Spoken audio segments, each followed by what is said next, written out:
To a very special edition of Between the Headlines with me, Amina Taylor in London. Well, 2007 was the year of living dangerously. Perhaps it might have felt that way if you were from a minority in the UK. Never before have minority issues, be they ones of race or religion, been so heavily dissected in the media. While some publications and journalists attempted to buck the trend, it was almost a foregone conclusion that if a story involving a minority issue was front page, well, the odds of it being a positive one were practically non-existent. Cast your minds back in the way in which issues like the terror attacks in Glasgow were handled. Try and recall, if you will, the language used, the images repeated around the world, a lot of the rhetoric that came out of that. Earlier in the year, the Birmingham raids were given a typical front-page mauling, but were later revealed to not quite have been how the media portrayed it. And on the flip side, a journalist under undue influence to report sensitively about minority issues for fear of being branded a racist.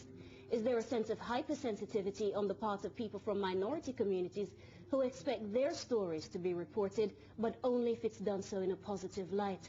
Well, let me open the floor to our esteemed panel. On my right is Moeen Yassin, the Managing Director of Global Vision 2000 Limited. They're a Pan-African Islamic organization. And joining him is broadcaster Ayo Johnson. His weekly radio show on South FM is a mainstay of the African Caribbean community. And rounding off the panel is award-winning journalist Phil Rees. He's now a broadcaster, but he's reported from frontline positions, including Afghanistan. Moeen, let me just correct myself there. It's a Pan-Islamic organization. Did you share in some of the disappointment when it came to media representation this year? I mean, it's a pretty broad question, but one you must have done some thinking about. Well, I've written about it, especially on the internet. Yes and no. The background to all of this is a war, okay? The long war, latest terminology from, Whitehall and the White House. So I think if we're going to do justice to tonight's debate and what's happened and is happening, you cannot isolate, various incidents, issues, etc. Indeed, the future of multiculturalism, and never mind Muslims, in isolation from a war going on, the long war. It's been a long old year, though, hasn't it? It has, in many respects. But I think it's about choices. The war has happened. The ramifications of that war have been the fact that the Muslim population has been alienated to an extent.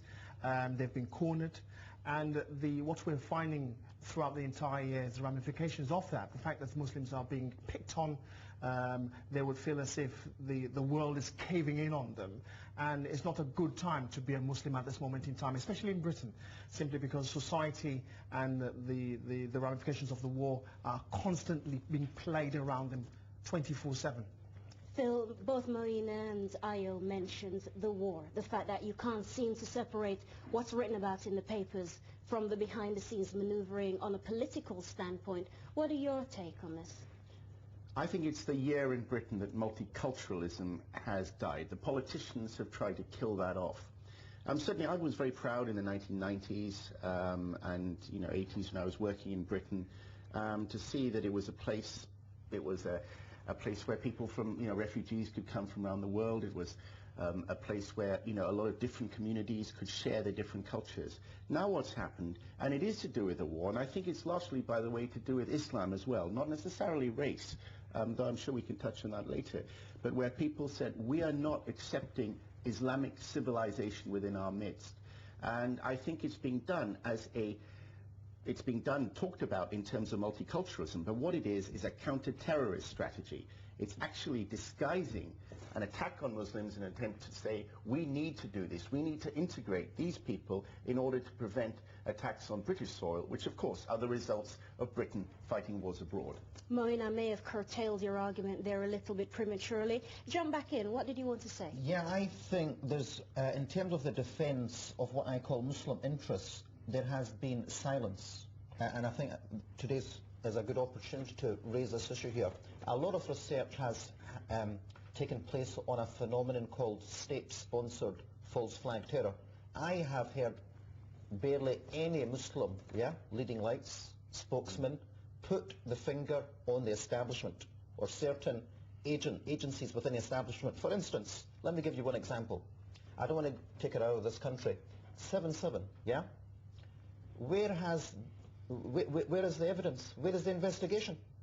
That shows you the deterioration of law, of law enforcement, the lot in the society. That has set a dangerous precedent for everyone in the society, that you can be tried, judged, and criminalized as a community, right? Whether those guys did it or not. You know, there's a counter-narrative now. For instance, a video by an ex-MI5 guy, right? I can even mention him if you wish. But basically, called Mind the Gap. Where has that been shown in the media? A counter-narrative. But is that the media's responsibility, Phil, to examine some of these counter-narratives? Well, of course it has. And another thing that's happened this year, which is very important, is the 2006 Terrorism Act, which actually has served to gag British Muslims. And one of the clauses in it, Section 1 of that, was to do with the encouragement of acts of terrorism. Well, again, what is an act of terrorism? A lot of people regard bombing another country as an act of terrorism, but that's not included. What they're talking about is specific acts in Britain. And I think that the point that you made about Muslims in Britain is very, very, very important. The media won't respond to what they say fairly. So if they are seen to be attacking the government, they seem to be complicit in terrorism.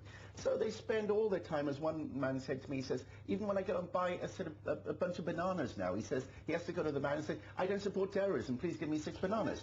So it's like it dominates their mentality. And let's look at it rationally. There's more chance of being killed from a bee sting in Britain than an act of terrorism. But the papers don't put this across, surely. No, they don't. And it's that's the problem.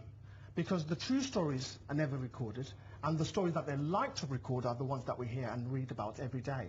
But it's more than that. I think it's about the government using this opportunity to dilute our liberties, take away what we've always had and felt dear to us. Things in terms of things that we would read, in terms of the fact now that there are cameras all over the place. You go into London at the moment, you could be viewed. I think it's viewed more than 360. But some people demand that security. They say, where are the CCTVs? How are we supposed to be protected? The government, no, they wouldn't tell a lie. It can't be in the paper if it's not true, Aya. Absolutely, but that's not giving the government a green light to take all our liberties away from us, and that's what's happening.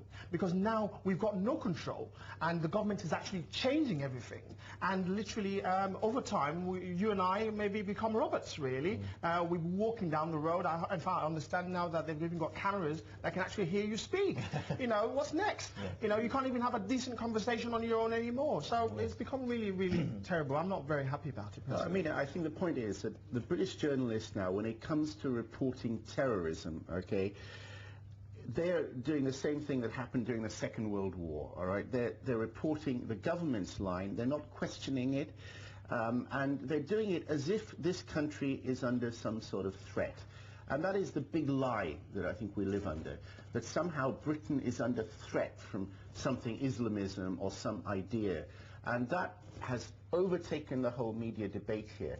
So it's impossible to actually question that. If you do, you're accused of complicity or marginalized within the